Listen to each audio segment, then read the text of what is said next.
Welcome back to AP World History. We're now going to take a look at the rise of sciences in Europe, which is going to directly build off of the Reformation that we just looked at previously.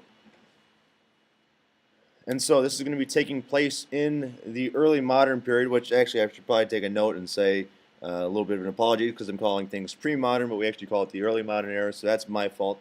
So in this early modern era, why is this happening in Europe? And it's happening in Europe because Europe, as we've seen already, has not been reunited after the fall of Rome and continues to be fragmented. And so you have all these different kingdoms of France, England, Spain, Portugal, and they've got their rivalries. But now things are even more fragmented because of the fall of the Catholic Church. With the rise of the Reformation and new churches like the Lutherans and the Presbyterians and all those coming about, there is no longer any unity in Europe. And so this is the first thing, in that people are questioning, well, so the church doesn't control everything, our governments don't control anything. Well, what kind of guides things, and what can we believe and not believe? And also at this time, you have universities that have been established for a long time. For example, Oxford was established in 1000 or around 1000 CE. So it's 500 or so years old at this point, and these institutions are not tied to any specific institution in Europe. They're not tied to the kings and the monarchies. They're not tied to the church in any way. And so they think independently. And this is much different from what we see in the Islamic world and in China. In the Islamic world, the madrasas are tied to the religion. They are directly there as a part of the Muslim tradition and to train people in that. In China, their schools and education revolves all around the civil service and Confucianism, and so that is what the focus is on. It's not about figuring out new things and thinking independently. Instead, it's about how do things fit in and how do you follow what has been told to be followed. And so this leads to changes in Europe. And so first we'll have the scientific revolution, which will develop around the end of the Renaissance and during the time of the Reformation, and it will bring about a new subject matter, and that is just science in general. Science was not around before this time. What people did is they philosophized about things and said, well, I think that objects are made up of these really, really tiny spheres. And so what we get to as an atom was thought about back in the Greco-Roman times by a Greek philosopher. However, he had no way to prove it. He just said, no, this is what's going on in my head. And there are people like Aristotle that said there are all these different elements and there's only these types of animals and all this stuff. And again, it's all thought up in his head. And unfortunately, a lot of that stuff is wrong and it couldn't be proven. And so during this time period, René Descartes and Sir Francis Bacon come up with a method to prove a theory or a hypothesis that someone has. And that's what we get as this scientific method, which you guys use in your science classes all the time now. And so you ask that question, then you do some research on it, then you come up with a hypothesis about it. Then you got to test it through experiments and research, and then analyze it. And then, if your hypothesis is correct, awesome. You get to pat yourself on the back, and you can report those results and how awesome it is. If not, you got to go back to square one and come up with a new hypothesis. And so that's developed. But before we even get to Descartes and Bacon, there's actually someone that's more important, and that is a guy named Copernicus, who starts to put the chink in the ultimate power, maybe I shouldn't say ultimate power, but the infallibility of the church, and that the church is always right. One of the major beliefs during or throughout history up to this point was that the Earth was in the center of the solar system, which we call geocentric. So it was a geocentric view, but as you guys know today, this isn't correct. Although it looks like the planets and everything go around the Earth, we're actually going around the sun, and all those other planets are going around the sun as well. And so he's the first one to say, you know what, I don't really think this is the case, and he proves it, and so we get the heliocentric solar system. However, it wasn't completely proven until Galileo observes it with his telescope, and then Kepler revises it and says instead of a circular motion around the sun, we actually have an elliptical motion, so more like an oval. But this puts the first chink into the armor of the church's infallibility and leads to more sciences being developed and people going against the church and the teachings that the church has said now for 1,500 years of this is what the case is, or at least let's say 1,000 years since it was institutionalized. This is what's going on, and this is the world, and this is why it is the way it is. And now they're questioning it, as we saw with some of the ideas in the Renaissance, and now they're coming up with new things. In the field of physics, we have that actually be developed at this time, primarily because of a guy named Newton.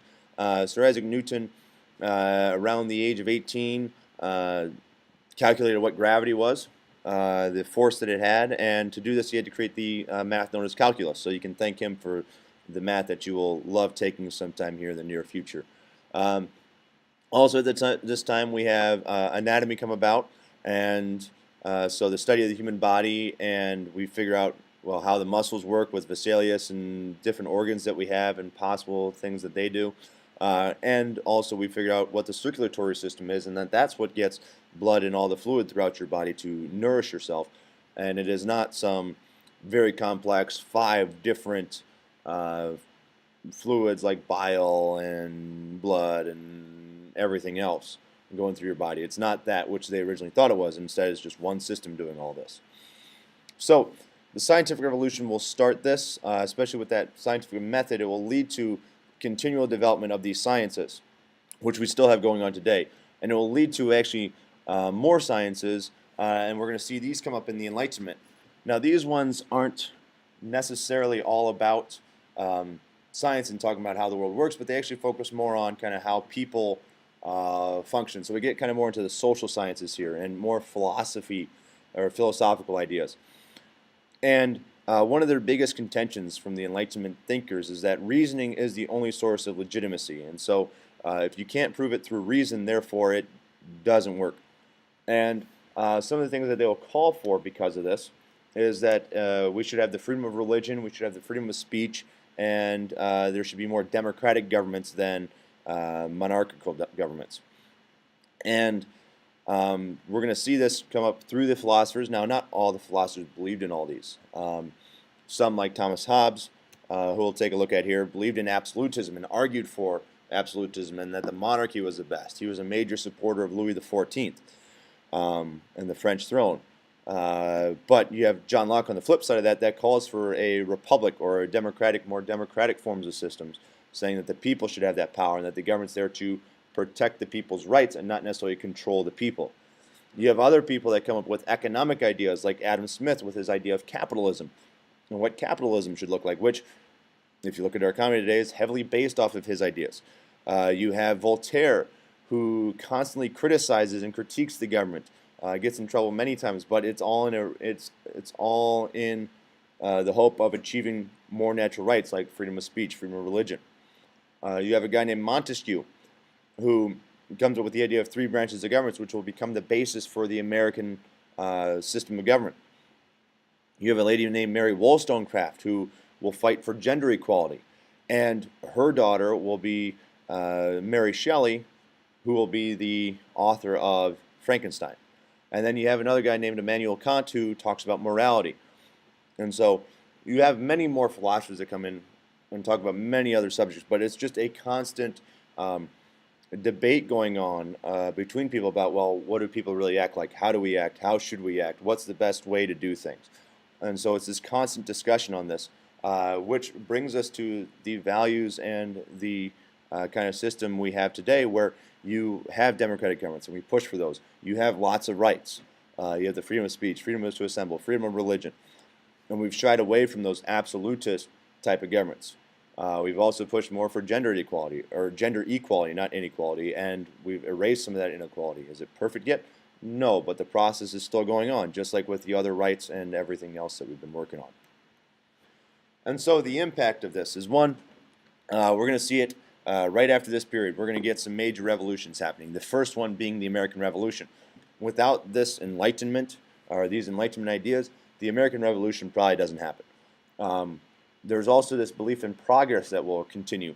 And so this will then bump us to another, more explorations, more ideas come about. For example, Charles Darwin's Origin of the Species and the idea of evolution will come about because of after this time period.